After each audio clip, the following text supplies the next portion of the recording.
Herzlich willkommen noch einmal zum heutigen Mittagstisch, dem Roundtable der Experten für Innovationsökosysteme für die Kreislaufwirtschaft vom Circular Economy Forum Österreich. Mein Name ist Stefan Blachfellner. Ich freue mich, Sie durch diese Veranstaltung führen zu dürfen und begrüße ganz herzlich unsere Experten, die uns eine Stunde an ihrer Expertise teilhaben lassen. Ich darf Sie wieder bitten, wenn Sie zum ersten Mal hier sind, wissen Sie es noch nicht, formulieren Sie Ihre Fragen, wann immer, direkt in den Chat. Wir nehmen diese gerne auf. Der Dialog mit Ihnen ist uns ein großes Herzensanliegen. Very warm welcome to all of you to today's expert roundtable on innovation ecosystems for the circular economy. My name is Stefan Blachfellner from the Circular Economy Forum Austria and the Bertalanffy Center. I'm very happy to facilitate today's roundtable, and a very warm welcome to our experts. Thank you very much for taking your time to share your expertise, your experience, your life stories with us. And I would like to introduce first our special guest, Violetta Bulc, former EU Commissioner for Transport, and nowadays curator of the eco-civilization movement, a true expert and experienced practitioner for the topic of innovation ecosystems. Dear Violetta, may I give you the floor and you just tell us your story. How did you come into the role you are taking today? And why these innovation ecosystems are so important, as well as the circular economy. You are muted. First of all, Stefan, thank you very much for this honorable invitation, and hello to everyone who's here today with us. I mean, this is certainly a topic of the greatest importance for the future of us as humans, our societies.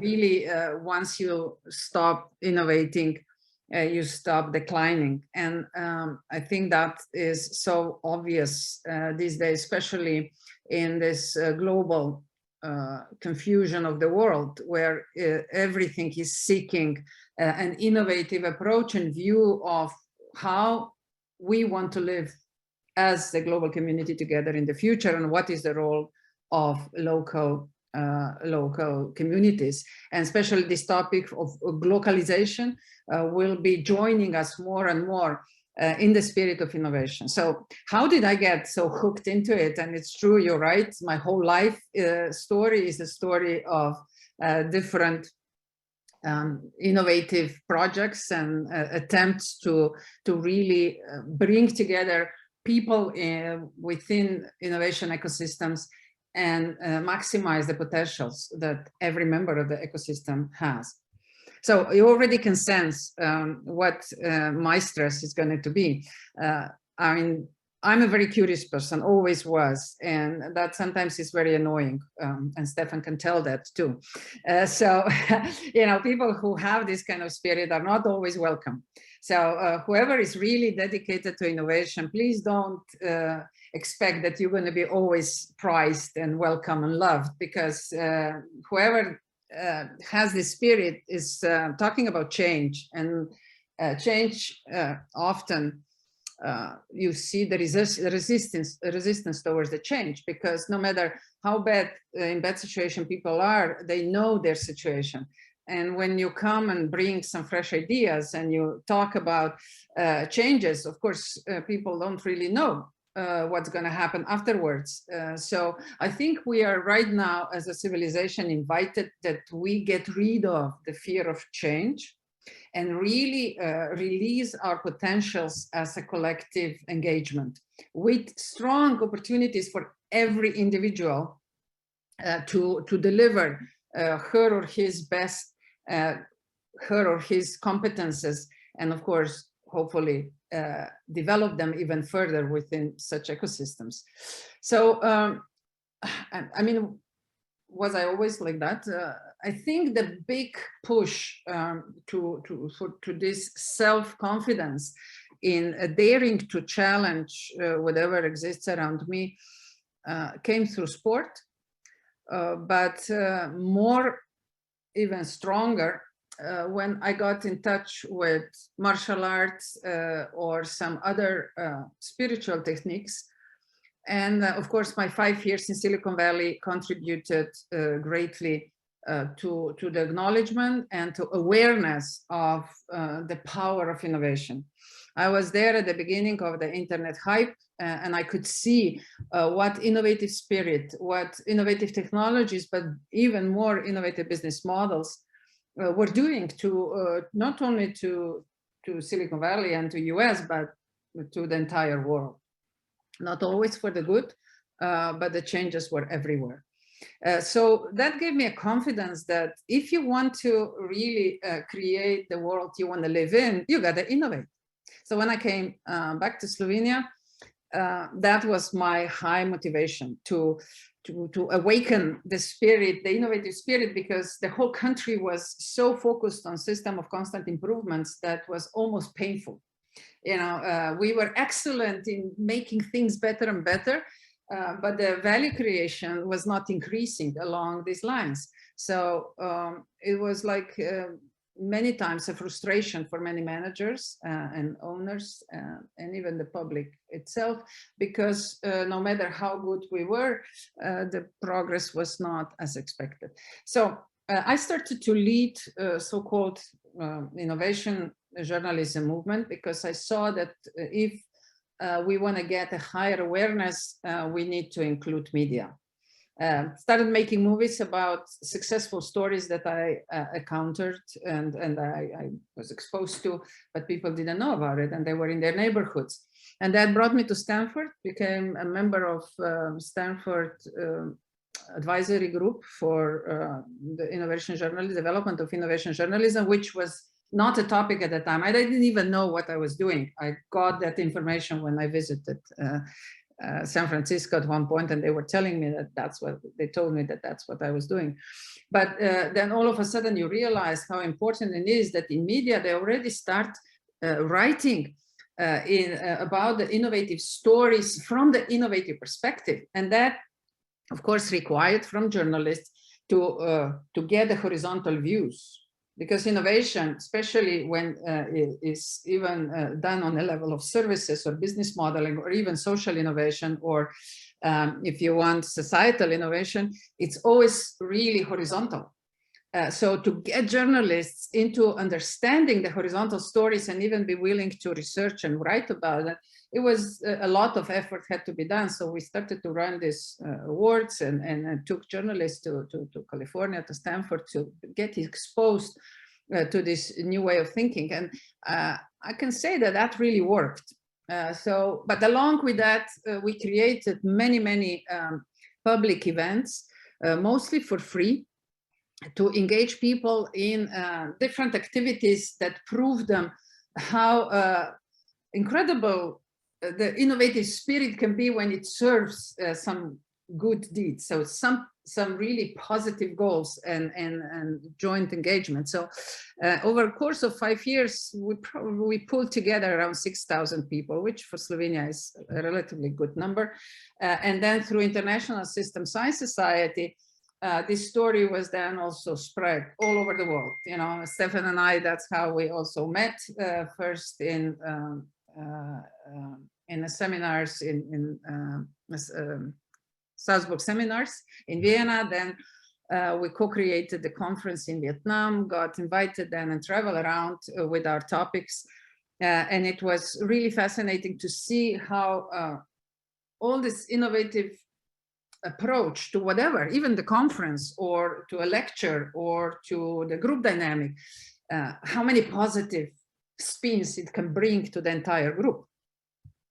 So I got even more convinced that that's something that society needs in order to reach some sort of global prosperity that we were all talking about, but constantly failing in tools that we were using. As we can see today, we're failing even worse, you know, day after day. So we really need a global engagement in these collaborative innovation ecosystem models, where we sit together and we really together on a collective engagement find the common ways forward.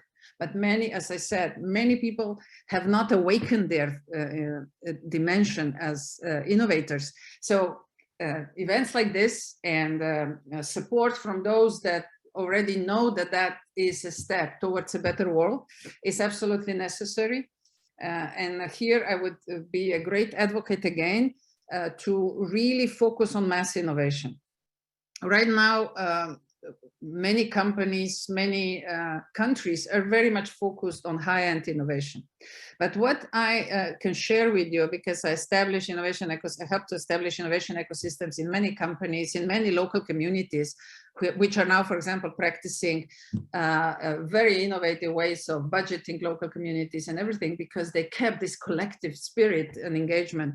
But what I learned is that those that dare to establish a mass innovation, so basically setting up an ecosystem where everyone, from the cleaner to the high-end engineer and the manager and even president, could engage on their own level and within their own capacity into this innovation spirit in the company. And once we were able to do that, the biggest advantage was that people started to understand and get excited about the change, because they saw that when they create a small change in a sense of innovative spirit, and let's be clear, innovation is not equal invention. Innovation is something that has attracted attention, got approval from a customer, and delivered the value.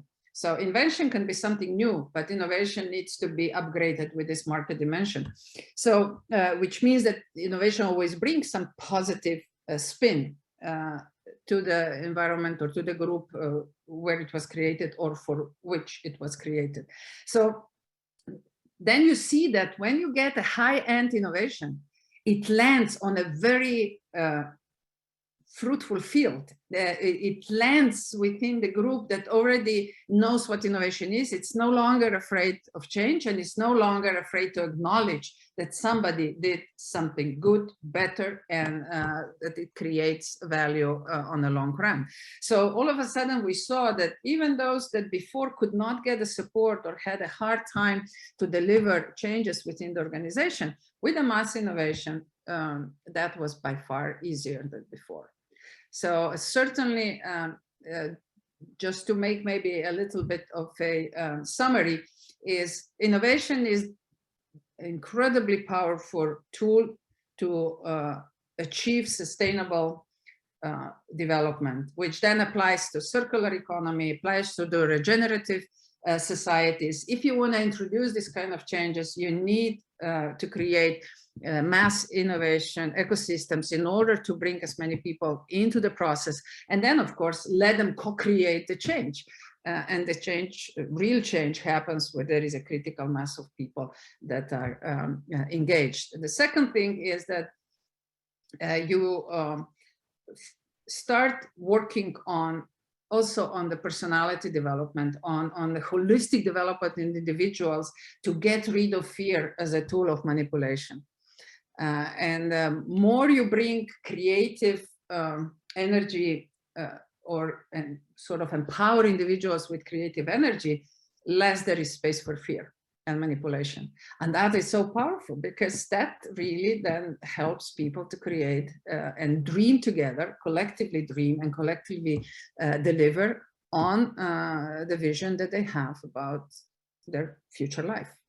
And I can just assure you that that is possible in politics too. So please start encouraging politicians to dare to innovate. I know that that sounds a bit contradictory, right? And you would say, no, no, no, no.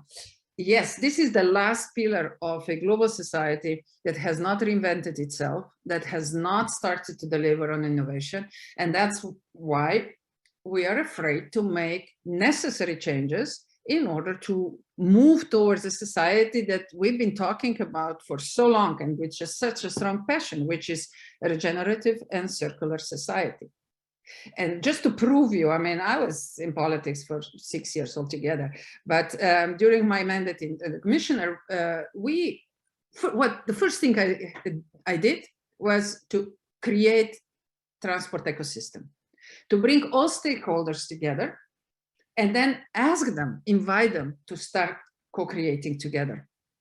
And we delivered so many new, even completely new things, even within one mandate, but not just because I was such an incredibly creative and smart person, but because the innovation ecosystem started to collaborate, and this mass innovation mentality started to evolve from, I don't know, urban aviation space. We created from scratch, but that's just because we got the confidence and trust of the aviation subsystem. And then, of course, all others that they had to interconnect with, or innovative financial tools for transport, which were nowhere to be seen, but we dared to tap into, and together with this incredibly knowledgeable people who got all of a sudden a push or invitation to engage, they created very powerful tools. Or even, let's say, smart villages, which are now part of the strategy for EU in the field of agriculture. It's completely new. We started that from scratch, just to recognizing the needs, the genuine needs that were out there in rural areas. When we can go on and on and on. I mean, there have been many of them who were as a result of the engagement of stakeholders and their commitment to address the genuine needs together. That's where beautiful things then happen. So yes, I'm a big advocate, a big ambassador for setting up the right conditions and then holding space for people to be creative, to deliver on what they're really good at. And of course, to deliver that together within a global agenda or regional agenda or local agenda to make all the multiplicative positive effects as well. Maybe Thank you very much. Thank you, Violeta, for leading with your life example into the topic. And may I now introduce Emilia Lischke to our table. She's also a community builder and a strategist working for a foundation. Very interesting, because some of these attempts need also innovative structures, right? So Cora, the foundation, Emilia, is also part of the board of directors, or is part of these new structures. Please, Emilia. Thank you very much, Stefan, and thank you very much, Violeta. Ich werde jetzt ins Deutsche dann mal rübergehen. Also ich heiße Emilia Lischke, vielen Dank für die Einladung auch. Ich komme wahrscheinlich heute aus zwei Perspektiven zu unserem Roundtable. Und zwar zum einen aus der Perspektive einer Teilnehmenden in Innovationsökosystem, aber auch aus der Perspektive der gestaltenden Gruppe. Und das sind wahrscheinlich immer wieder die zwei wichtigsten Fragestellungen. Wie nimmt man teil, aber auch, wie nimmt man einen gestalterischen Ansatz an? Zu meiner persönlichen Erfahrung oder auch zu meiner Fragestellung, wie komme ich zur Innovation oder was interessiert mich daran und auch unsere Stiftung, die Cora Foundation, ist eigentlich tatsächlich die ganz simple Frage, wie kommt das Neue in die Welt? Und wie kann man Menschen dabei unterstützen, das Neue in die Welt zu bringen? Die zwei Perspektiven, die ich erwähnte, ich werde nicht so sehr darauf eingehen, aber die erste Erfahrung habe ich als Innovation Fellow gemacht bei einem Fintech Venture Capital Fund in London, die heißen Anthemis. Das war direkt nach meinem Masterstudiengang und die haben damals ein Innovationsprogramm gemacht. Da haben sie verschiedene junge, ältere Leute reingeholt in ihr Innovationsökosystem und man konnte sich dann ein eigenes Thema raussuchen, zu dem man gearbeitet hat. Damals war dann meine Fragestellung, wie soziale oder nachhaltige Finanzprodukte aussehen können in der digitalen Welt. Das ist nach wie vor immer noch eine Frage, die wird oft nicht behandelt. Und damals habe ich dann vor allem mich dafür entschieden, weil dieser Fintech-Investor einen sehr spannenden Ansatz hatte, eben die Finanzwelt zu verändern, indem es einen ökosystemischen Investitionsansatz gefahren hat. Und ich glaube auch nach wie vor, die sind dort mit die einzigen, die das so derart umgesetzt haben. Die zweite Erfahrung dann auf der Seite der Gestaltenden habe ich gemacht als Head of Partnerships bei einer Hochschule in Berlin, die heißt Code University. Das ist eine digitale Hochschule für Produktentwicklung, die einen Ansatz fährt, wo die Studenten sehr selbstbestimmt wählen können, mittlerweile von Projekten lernen. Diese Projekte werden immer als Teams gestaltet, also da ist nicht mehr der Ingenieur und der Designer, die getrennt voneinander arbeiten, sondern die arbeiten miteinander. Und wo dann meine Aufgabe ins Spiel kam, war es, die Unternehmen, die Regierungspartner, die NGOs, kleine und große Unternehmen reinzuholen. Denn diese Projekte haben tatsächlich stattgefunden an Problemen und Fragestellungen, Innovationsthematiken, die aus der Wirtschaft oder aus den jeweiligen Organisationen kamen.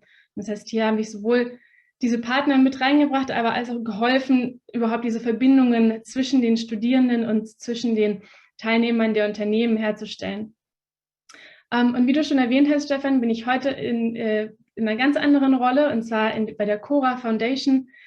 Ich bin da Teil unseres Management-Teams. Hier bei der Cora Foundation arbeiten wir gar nicht so sehr mit der Frage von Innovationsökosystemen, sondern mit Portfolios. Und da kann ich gerne später ein bisschen drauf eingehen. Was wir bei Cora machen, ist, wir arbeiten auch im Bereich strategische Innovation und im Bereich soziale Transformation. Wobei wir uns eben mit der Frage beschäftigen, wie kann man Menschen und Organisationen dabei unterstützen, die Komplexität und die Unsicherheit zu navigieren. Das heißt, also immer wieder Handlungsfähigkeit herzustellen, wo man in diesen Situationen steckt, wie Violetta gerade gesagt hat, die Fear of Innovation oder Fear of Change. Und es ist ja eine ganz natürliche menschliche Reaktion, aber eben auch eine Blockade für das Neue in der Welt. Und unser Ansatz ist es dort, mit Hilfe von systemischem Design, Methoden, Prozesse, Projekte, Artefakte zur Verfügung zu stellen, die diese Meinungsfindungs- und Lernprozesse in Unternehmen oder in sozialen Gruppen eigentlich ankurbeln und unterstützen können. Und wahrscheinlich unserer größten Fragen, die wir uns stellen, ist es, wie man mit Hilfe von strategischen Innovationsportfolios eigentlich einen lernenden Ansatz in diese Strategieansätze bringen kann und wie man diese Portfolios designt, managt und auch finanziert, sodass Portfolios im Endeffekt diese Zirkularität in einem Innovationssystem aktivieren und immer wieder weiter stärken. Die Themen, an denen wir arbeiten in der Stiftung, sind ganz divers, sind aber tatsächlich vor allem im politischen Bereich, wie Violetta meinte. Wir arbeiten viel mit der UNDP und viel im Entwicklungsbereich, wo wir uns eben auch die Frage stellen, zusammen mit unseren Partnern bei der UNDP, wie kann man neue Kompetenzen kreieren auf der Seite der Administration, auf der Seite von Policymakern, die Innovationsportfolios entwickeln können und dadurch im Endeffekt Ökosysteme anregen können und neue Lernansätze einbringen. Und ich glaube, ich belasse es hierbei. Ich bin nämlich auch gespannt, Oliver und David kennenzulernen. Lieben Dank, Emilia. Dann darf ich gleich unseren nächsten Gast, Oliver Lukic, an den Tisch bitten, einen virtuellen. Er kommt aus Wien von der Living Core und ist auch einer der Enabler von Enabling Spaces. Bitte, Oliver. Ja, vielen Dank, Stefan. Ich glaube, ich werde das jetzt auch einfach auf Deutsch machen, wenn es okay ist. Und sollte es Fragen geben auf Englisch, dann beantworte ich die auch gerne auf Englisch. Also zunächst mal, woher komme ich überhaupt? Ich arbeite einerseits für The Living Core, wie Stefan schon gesagt hat, unterrichte aber auch an der Universität Wien, und zwar im Bereich der Kognitionswissenschaften. Und das führt mich eigentlich auch gleich dazu, wie ich persönlich eigentlich zu Innovationsökosystemen komme, beziehungsweise überhaupt zu Innovation. Nämlich habe ich die Erfahrung gemacht in meinem Studium, meiner sozusagen Lehre bei Markus Peschel, der einer der Entwickler ist von dem Enabling Spaces Konzept, das du gerade angesprochen hast, dass für Innovation und überhaupt für die Entstehung von Neuen es sehr wichtig ist oder ein wesentlicher Nährboden sein kann, dass man interdisziplinär arbeitet. Also wenn verschiedene Wissensformen aufeinandertreffen und sich wechselseitig disruptieren. Ja, also diese Form von Interaktion, die habe ich als eine ganz andere Methodologie des wissenschaftlichen Arbeitens erfunden, die weit über das hinausgegangen ist, was ich gewohnt war, zum Beispiel in meinem Bachelorstudium. Plötzlich habe ich gesehen, dass man über die Dinge nicht einfach nur so reden kann, als könnte man das, was bereits da ist, verbessern oder von dort logisch fortsetzen, was schon vorhanden ist, sondern tatsächlich etwas radikal Neues hervorzubringen, über Themen nachzudenken auf eine Weise, die nicht verfangen ist in den Begriffen einer Disziplin, sondern auf einer sprachlichen Ebene, die über den Disziplinen schwebt. Und ich habe das persönlich als etwas sehr Essentielles dafür empfunden, um radikal neues wissenschaftliches Wissen hervorzubringen. Und das hat mir natürlich auch dann geholfen. Und das war das Wissen im Grunde genommen, das ich in der Living Core, nach der Living Core mitgebracht habe, um Transformationsprojekte, Innovationsprozesse, um da mitzuwirken, die zu leiten, etc. Gleichzeitig gibt es da auch so ein paar wissenschaftliche Fundamente der Kognitionswissenschaft, die sehr, sehr wichtig sind für das Verständnis einerseits, wie kommt Neues auf die Welt, aber andererseits auch, was sind eigentlich die Hindernisse, damit Neues auf die Welt kommt. Also wie arbeitet eigentlich unser Gehirn, wenn man so will, und wie hindert uns unser Gehirn daran, Neues hervorzubringen. Und da ist ein Ansatz, der in den Kognitionswissenschaften in den letzten Jahren sehr viel Land gewonnen hat, der Predictive Mind Ansatz oder die Predictive Mind Thesis, die da besagt, dass unser Gehirn ein Vorhersageorgan ist, das uns so handeln lässt, dass die Vorhersagen, die es trifft, eintreten. Also wir befinden uns sozusagen in einer kognitiven Self-Fulfilling Prophecy, in einer sich selbst erfüllenden Prophezeiung. Und für Innovation ist es natürlich wesentlich, dass man diese Strukturen hinter sich lässt, dass man sie disruptiert. Dafür muss man sie zunächst mal verstehen. Und wenn man das gemacht hat, dann hat man zumindest mal die Voraussetzungen dafür erfüllt, die wesentlichen Hindernisse, die wesentlichen mentalen Hindernisse für Innovationsprozesse vorweg anzugehen. Also so viel mal zu meinem Hintergrund, wie ich hineingekommen bin in die Fragen der Innovationsfähigkeit von Innovationsteams, Individuen etc. Jetzt aber zu den Ökosystemen. Da möchte ich vielleicht auch, um ein bisschen die Diskussion anzustoßen, mal ein Projekt ins Spiel bringen, das wir gerade am Laufen haben. Und zwar ist das eines, und vielleicht werden mich jetzt einige von Ihnen schief ansehen, ein Projekt, das mit der Blockchain-Technologie zu tun hat. Und jetzt könnte man halt die Frage stellen, gut, was hat das jetzt mal mit Innovation-Ökosystems im breiteren Sinne zu tun? Und es gibt dann wahrscheinlich eine Reihe von verschiedenen Antworten darauf. Aber was für uns dabei eine ganz wesentliche Herausforderung war der Begriff des Vertrauens. Denn Blockchain ist eine Technologie, die Vertrauen minimieren will. Soll ich vielleicht mal ganz kurz erklären, um was es überhaupt geht? Ja oder nein? Oder ist das Publikum vertraut mit dem, was Blockchain eigentlich bedeutet?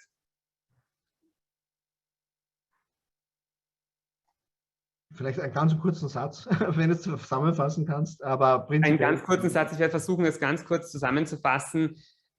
Blockchain ist im Grunde genommen eine dezentrale Datenbank, die ermöglicht, Transaktionen bzw. sogenannte Smart Contracts, also Verträge zwischen Parteien ohne einen Trustee, ohne eine vertrauenswürdige dritte Person durchzuführen.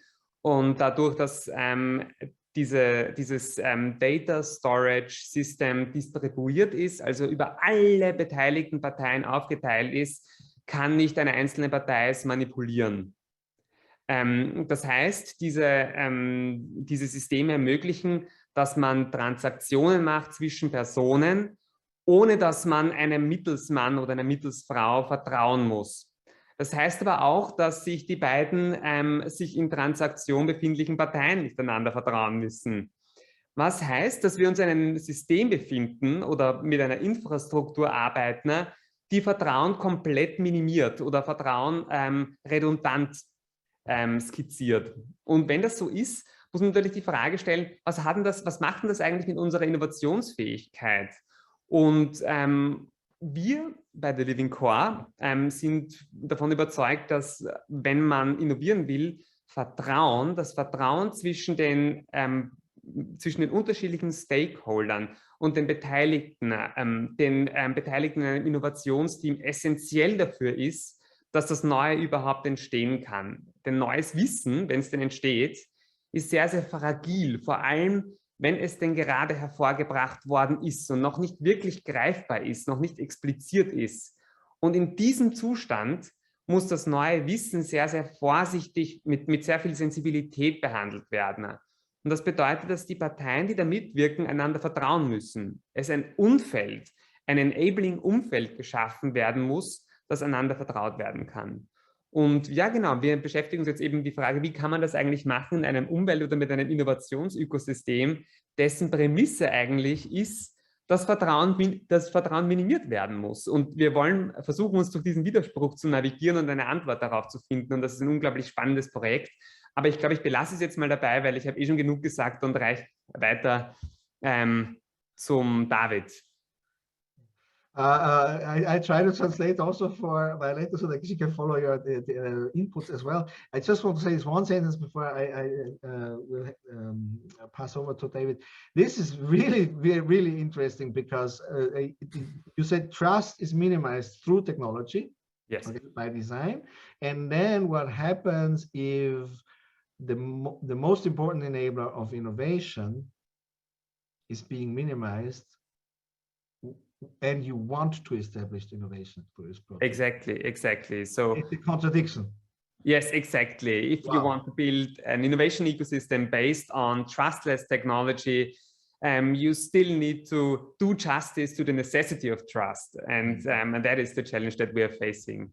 Right. But you summarized it perfectly. It's a very interesting point, because this is also also now what we're working in the innovation ecosystem for the circular economy in Austria. Trust is so important. Also Vertrauen ist so wichtig im Aufbau dieser Verbindungen. Es sind Beziehungen, die hier geschlossen werden. Und wir erleben es jetzt auch natürlich hier in Österreich, wo wir an dem Innovationsökosystem für die zirkuläre Ökonomie arbeiten. Lieber David, ganz herzlichen Dank, dass du bei uns bist. Ich bin sehr glücklich, dass wir mit dir und auch mit dem Unternehmen Fronius österreichische Vorzeigeunternehmen auch hier haben, dass wir die Sicht aus der Unternehmensperspektive mit dir einbringen können.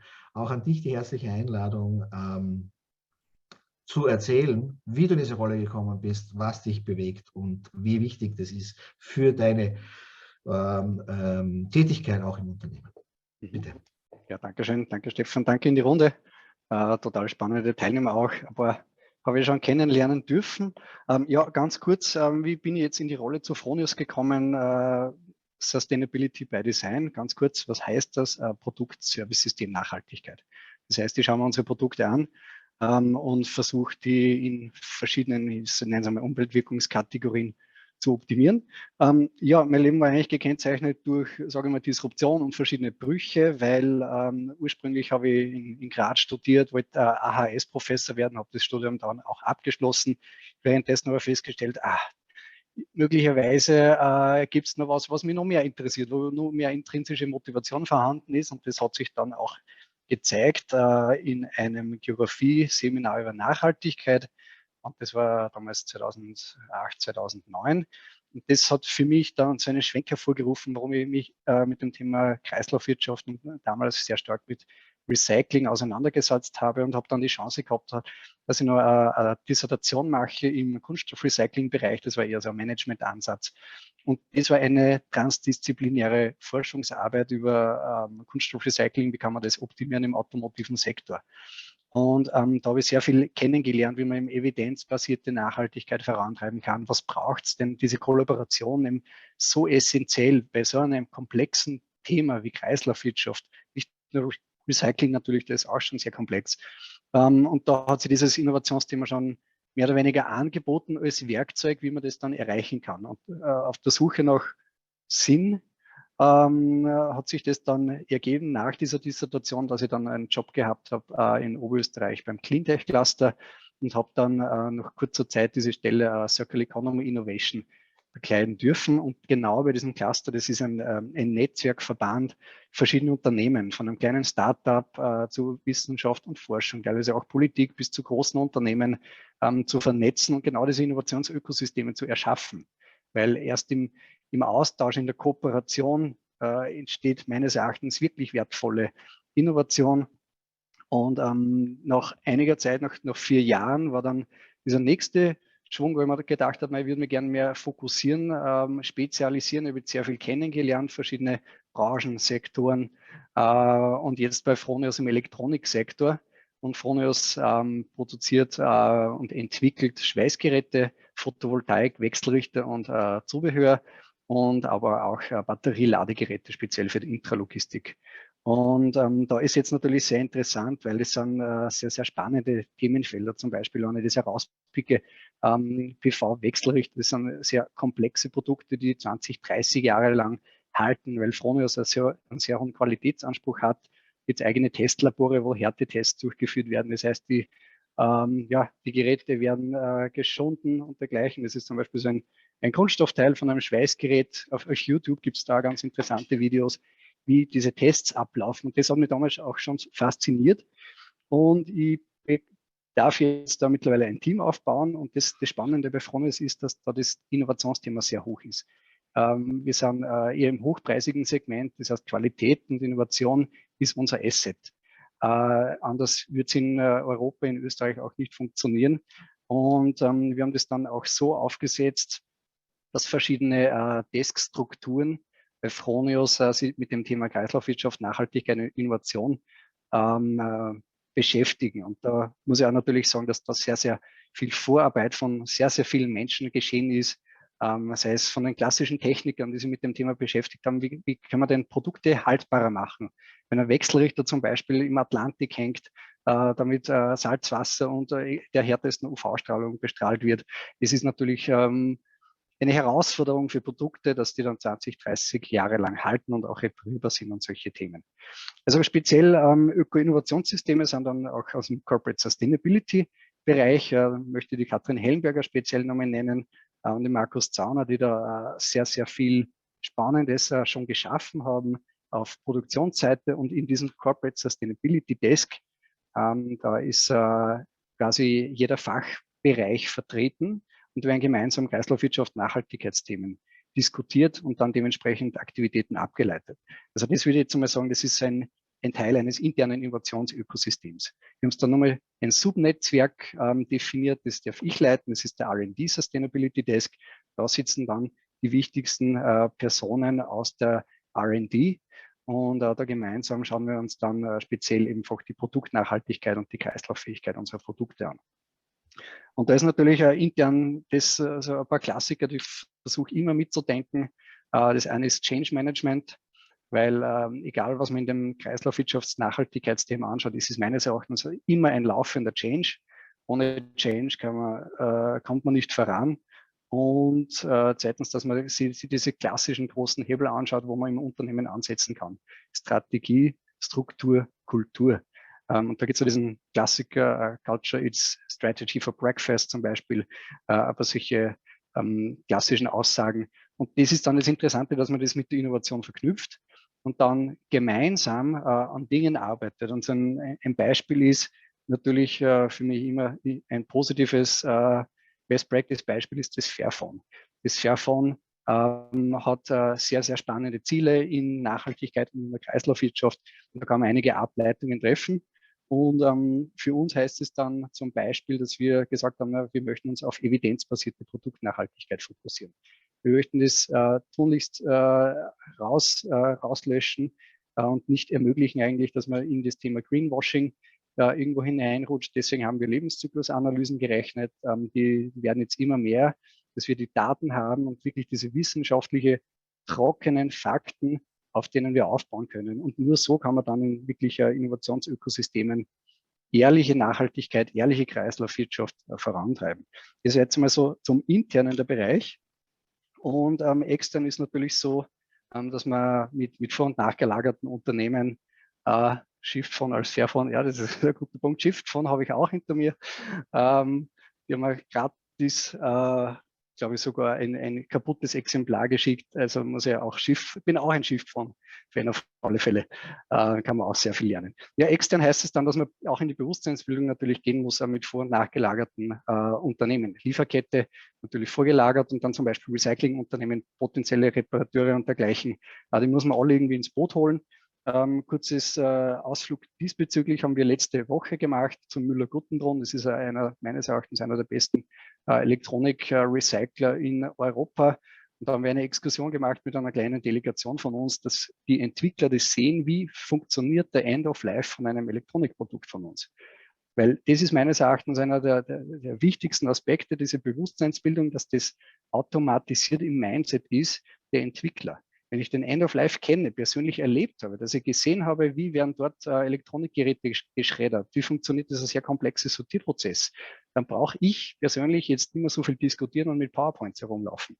Das ist sehr, sehr wertvoll. Also kennenlernen, Exkursionen durchführen, das Mindset verändern und natürlich auch ein sehr starker Datenaustausch. Dass man wirklich reingeht und Fakten holt, das haben wir gemerkt bei den Lebenszyklusanalysen. Wir haben uns 16 Umweltwirkungskategorien angeschaut und auch viele Primärdaten erhoben. Und das ist meines Erachtens ein sehr, sehr wertvoller Bereich. Also Innovationsökosysteme intern, extern und natürlich verknüpft. Das wäre mehr oder weniger so diese Hauptaussage, mit der ich da heute reingehen möchte. Genau.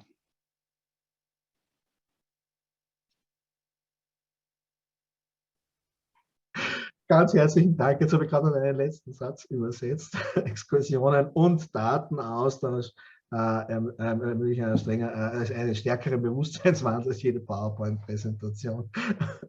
So, wir sehen wirklich praktische Beispiele. Ich darf noch einmal ans Publikum fragen, ob sie direkte Fragen haben an unsere Gäste. Wir haben noch gute 15 Minuten, die können Sie nutzen. Darf ich Sie bitten, dass Sie die in den Chat schreiben, der Ihnen auch zur Verfügung steht. Ich starte sonst nochmal die Stefan, Entschuldige, Stefan, es gab schon eine Frage von Sebastian, Systemic Design Group. Is it about tools or collective learning of innovation mindset, such as believing in intermediate technologies and contextualization at the root? Global North not dictating Global South. I guess this may have been pointed to Violeta. Thank you. I saw that question. I wasn't really clear what exactly the question was. But if that is a question related to the use of technology, or can the tools play an important role and how to bridge the diversity divide or development divide between the North and South, then I can respond into that framework. But I'm not sure if that was really the question. If maybe that person wants to rephrase it aloud. Yeah, I'd be very happy to. Sorry, I'll just look. All right, hey, Sebastian, please. Hello, Violeta. Thank you for your talk. I was actually wondering, because you were referring to tools, and I'm always wondering whether it's rather the mindset. So, and one example being to believe, for instance, in intermediate technology and allowing for sense making on the ground. We see this a lot. And I'm referring back to Fritz Schumacher in the Global South, and this is basically the frame that I was trying to set. Thank you, Sebastian. I think that's a very important comment and question as well. What comes first, mindset or all the environment and everything? I think we need to. I'm inviting everyone to see that the whole life and world is in a constant search for balance. So you cannot favor one against the other. So the best thing to do is that you move everything together. And that the only way to really get this balanced approach, so far, my experiences are teaching me that try to engage as broad ecosystem as possible. And technologies play a very important tool, but they're not prerequisite. they come as an addition to innovation ecosystems. For example, I love just a pencil and a whiteboard and a group of people, and we talk, and which of course we were deprived due to the COVID crisis to engage like that. So we learned to do that with different tools in the digital format, but it's not the same because the energy, the flow among people, it's not equally present as when you engage personally.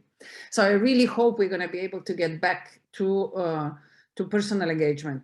But while I'm saying that, in these last 2 years, and Stefan and I found ourselves many times in the same room, we did incredible projects and incredible brainstormings and engagements and project developments with the help of digital tools as well.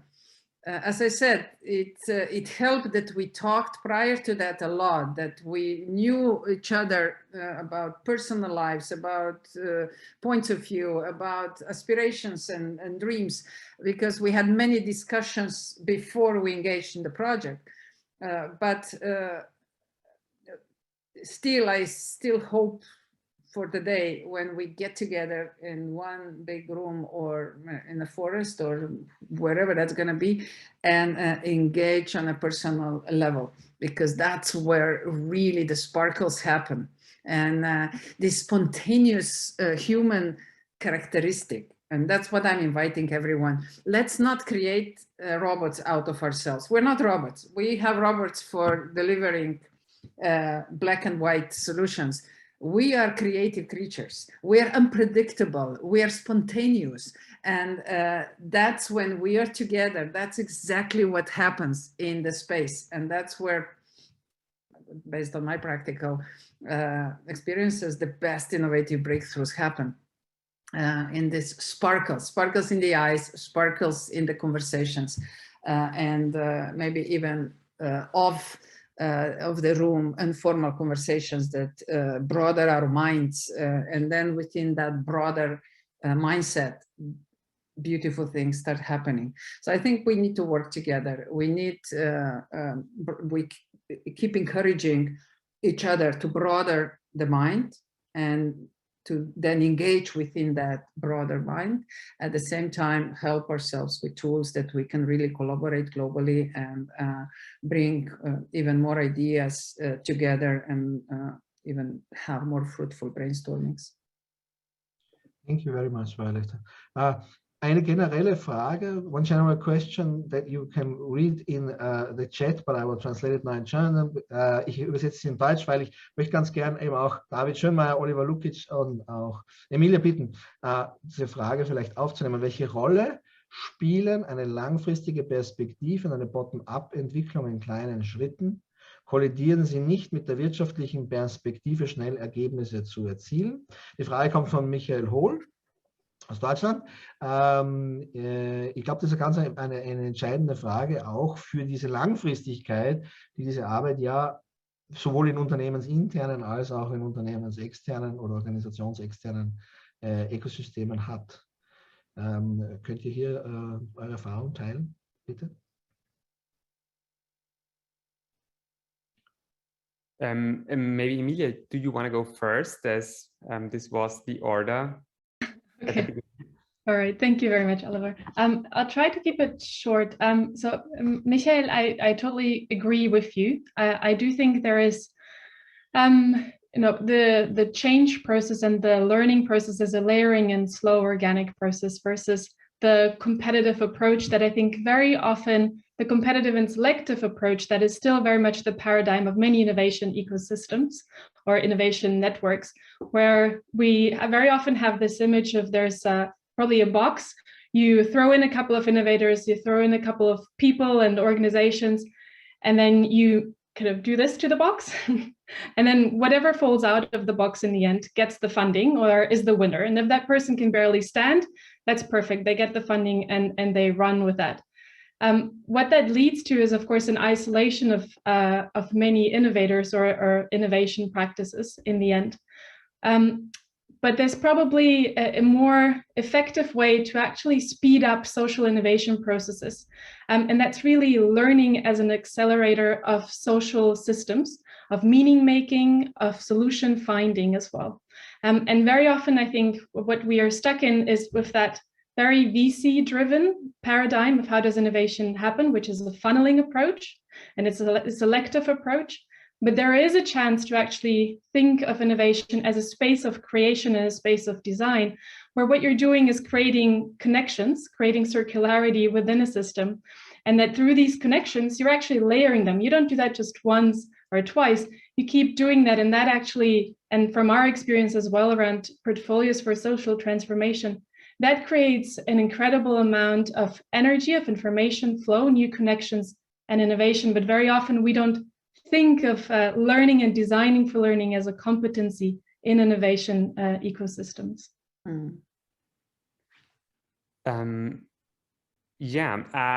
I would also agree that this collision is taking place that you are indicating, Michael Hohl, and I believe that first and foremost, in order to have radical innovation, we need time for people to interact with one another, time to have a suspensive modality of collaboration, which contradicts the fast-paced modus operandi of our economy, one could say. But I would also like to question an assumption that is kind of inscribed to your question, which is the idea that one can bow out of innovation to some extent. And if you just look at biological ecosystems as something that needs to constantly evolve, we can very well see how how these stresses act on biological systems. For instance, if a system is an ecosystem is in a state of consolidation and in a state where it simply improves and does not really bring forth completely novel emergent forms of interaction, connectivity, then at some point decline will occur. And the same is true for an organization. If an organization does not change and will just, keep the things going as they are at the moment because they work now, because they work today, then at some point their strategy will fail. And I think it's really important for an organization to know that if it takes time now, if it takes its time now to innovate and to really think in an innovative way about its strategy, then eventually it will save money, right? So if it puts money into innovation now and it costs time, this will pay off later on. So that is why I also think the question assumes that, the fast-paced nature of our economy is something that that is a necessity. But I think that it's actually something that one we simply have to innovate in order to keep going, as it were. Yeah, it's the in biology I think it's called the red queen hypothesis, isn't it? Ja. Lieben Dank, Oliver. Darf ich David noch einmal bitten in Deutsch, jetzt ganz konkret für euer Unternehmen auch. Ja? Ich denke, das ist tatsächlich im Unternehmen eine ständige Ausverhandlung, ja? Nehme ich an. Wie funktioniert das? Ja? Genau. Ja, also da würde ich ganz generell sagen, ich glaube, es ist wichtig, dass man mehr oder weniger so mit Backcasting zum Beispiel arbeitet. Das heißt, langfristige Visionen, große Trends, die sich schon abzeichnen, 2030, 2040, 2050 und dann auch zurückdenken, aber welche Schritte muss ich denn eigentlich setzen, dass ich das und das Ziel erreiche oder diese Vision. Dementsprechend ist natürlich auch wichtig, dass man auch kurzfristig reagieren kann bis zu einem gewissen Grad. Ich nenne da jetzt zum Beispiel verschiedene Krisen mit Lieferantenengpässen und dergleichen. Da muss man sowieso sehr, sehr kurzfristig innovieren, de facto. Aber diese ganz großen langfristigen Themen, da ist wahrscheinlich sehr wichtig, dass man auf eine Stabilität baut und auch sehr, sehr vieles dementsprechend dann ausrichtet. Also ich glaube, diese ja, wie sagt man denn, dass man mehr oder weniger wie beim Motorrad oder beim Autofahren, man fährt in eine lange Kurve vielleicht hinein und man muss den Pendelblick setzen und auf den Kurvenausgang schauen und dazwischen springt man hin und her, dass man nicht von der Fahrbahn abkommt. Also das fällt mir jetzt als Bild ein, wie es natürlich auch für Unternehmen ganz, ganz wichtig ist. Und gerade jetzt, wo Kreislaufwirtschaft meines Erachtens sehr stark ins Risikomanagement hineingeht, weil sehr, sehr viele Ansätze wichtig sind, dass man eben, weniger abhängig wird von kritischen Rohstoffen, Materialien, Komponenten und dergleichen, dass man trotzdem diese Innovation und das alles vorantreiben kann. Da glaube ich, dass Kreislaufwirtschaft natürlich einen ganz wichtigen Hebel bietet, aber eben in diesem Kontext Langfristigkeit für Stabilität und dergleichen, aber auch Kurzfristigkeit für kleinere Innovationen. Danke vielmals, David. Violetta, you raised your hand, please. Yeah, I think that the question that we're discussing right now, it's really complex and important to maybe address. And I will use the circular economy, since we are talking in the circle of circular economy, to explain how all of the above is important. And it kind of intertwines in different levels, but it's all the time, all these three perspectives are collaborating within an innovation ecosystem. For example, the long-term perspective, without the long-term perspective, especially the mission, without knowing the aspiration, why are we doing certain things for, it's really hard to build a mass participation. So that we absolutely need. For example, in circular economy, just the concept of in EU was very clear on that, already set in the previous commission, this very forward-looking goal. By 2050, EU needs to move towards circular economy model. So we sent a very clear message that we are ready to change the economical model, without really understanding and knowing how exactly that's going to be done. But that is now a long-term vision, and we are now learning from all these incredible initiatives, including what you're doing in Austria in this respect. We're learning now to collectively to be able then to take the right steps. That's a very important message. So yes, long-term vision and perspective is always welcoming for innovation ecosystems. Then bottom up, that's a mass participation. In order to get there, we need to engage not only on a corporate level, not only in systems, in science and research and innovation, but we need to go down to people. We need to go to schools, kindergartens, elementary schools, high schools, universities. We need to readjust the university programs to include these kind of topics in the studying programs, that when kids come out of the school system, this becomes a normal jargon, not something that they're afraid to use or even speak about or address. So of course that means massive bottom-up participation, but at the same time, meanwhile, in circular economy, we have to focus on the short-term goals as well. And you're right, we are still trapped in this working environment type of mentality driven by the industrial revolutions, but we are moving now out of this framework towards more social revolutions or evolutions, hopefully. And something is shifting. And these short-term gains, the small steps that we are delivering on a bigger concept, for example, the circular economy, the first thing we started to focus on was recycling. That was the easiest. It was everybody could relate to that. You know, you got boxes and your mindset started to change. But then we, of course, knew that recycling is not going to solve the issue. So we started to address reducing the needs, reducing how much you need from the consumer point of view. Then we started to advertise again reuse. So try to be more, you know, think more about what we throw away in the recycling bin, or maybe it could be reused for something else. And finally, now we are in the stage of redesigning and even rethinking, so changing the entire mindset. So, but these are all small steps. You need to claim small victories in order to keep people focused on a long-term agenda. I think, Michael, all this comes together, and at the top of it is also this social retransformation that is now unfortunately manifesting itself in such a dramatic actions on the ground. But I think we just have to continue walking and engaging, because we need to bypass these old frameworks, and that's where innovation ecosystems are getting very handy.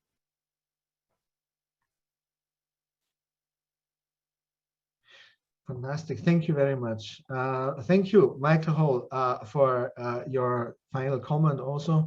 Thank you for the conclusion of our letter. We are already at the end of our time. Leider sind wir schon am Ende unserer Zeit. Ich möchte mich bei allen ganz herzlich bedanken, dass Sie sich die Zeit genommen haben, mit uns gemeinsam diesen Mittag zu verbringen und diesen wundervollen Roundtable zu erleben. Ganz herzlichen Dank an alle unsere Experten. Wir arbeiten daran in Österreich mit dem Circular Economy Forum Österreich, Austria, eines dieser Ökosysteme zu entwickeln. Wir sind bereits dabei. Wir haben sehr viele Angebote. Schauen Sie auf unsere Webseite, treten Sie mit uns in Kontakt, treten Sie auch mit unseren weiteren Experten in Kontakt. Ich spreche einfach mal die Einladung hier aus, weil wir jetzt erlebt haben, Beziehungen und die immer wieder geführte Beziehung ist entscheidend, damit wir alle innovieren können und damit auch den Prosperity, auf Englisch, den Wohlstand erleben dürfen, den wir uns wünschen. Ganz herzlichen Dank für Ihre Zeit. In English, thank you all for being here. Thank you, my dear experts, for taking your time, sharing with us your lifetime experience. I invited everyone to get into the connection with you, as well as with the Circular Economy Forum Austria, as we are all together working on the next innovation ecosystem for the circular economy, not only in Austria, but in Europe, and we hope worldwide. Thank you all. This is the end of a wonderful roundtable. I invite you to the next through LinkedIn. Stay in contact constantly and have a great day. Thank you.